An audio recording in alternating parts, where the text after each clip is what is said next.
We've got 3 that are electrified with us today. We've got the Land Rover, so the Series 2A. We have our Porsche 964, and also we've got the Pagoda right behind us, which is in the process of being electrified as well. So they're the 3 we have on stand. We also have some components and the nose cone of the GT40 as well, which is now only weeks away from being completed. A lot of the cars that we touch are cars that we have passion for as well. Justin and I, my business partner, we always talk about ourselves as being recovering petrol heads. And we've grown up with these cars. We have so much passion for these cars. I mean, the Porsche, the one we have over there, started life as a Tiptronic C2 Carrera. So it's not a holy grail car. So we're very fortunate we can start with cars that actually aren't the ones that people particularly wanted. And that's now a 500 horsepower, wonderful EV conversion. It's so much more fun to drive than the original car ever was. And if you take a Land Rover, I mean, they're wonderful cars. They've got character in spadefuls, but they were never known for having a wonderful powertrain. It now drives as well as it looks. And the Pagoda, I mean, the Pagodas we start with normally are a 230, not a 280. So they're the underpowered manuals that no one really wants to get. So we turn some of these cars and save them and make them desirable again.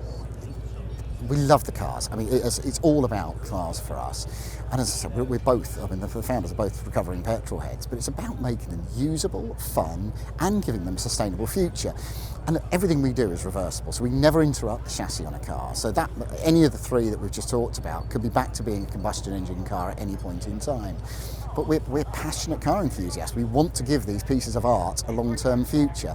And there's a load of wonderful new EVs coming out, but none of them have got soul and character in the same way that the cars that we're dealing with have.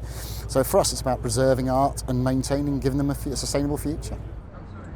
The engineering effort that goes into all of the creation of these cars takes years, and to do it right takes a team of very, very specialist engineers.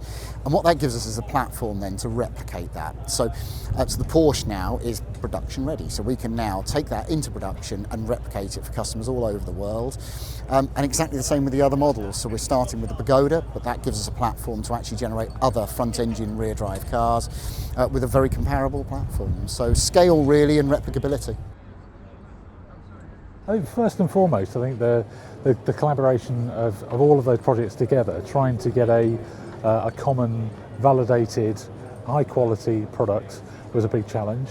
One of the big challenges technically we always have on a product is to package the batteries in an efficient way, and really to maintain as well the character of the original vehicle. What we're about is making sure that the original icon maintains the reason why it was an icon in the first place, but by replacing the powertrain with something that's a lot more environmentally friendly.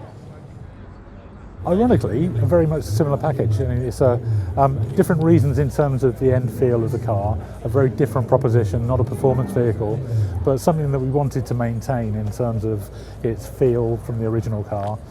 Weight distribution, a big aspect of that.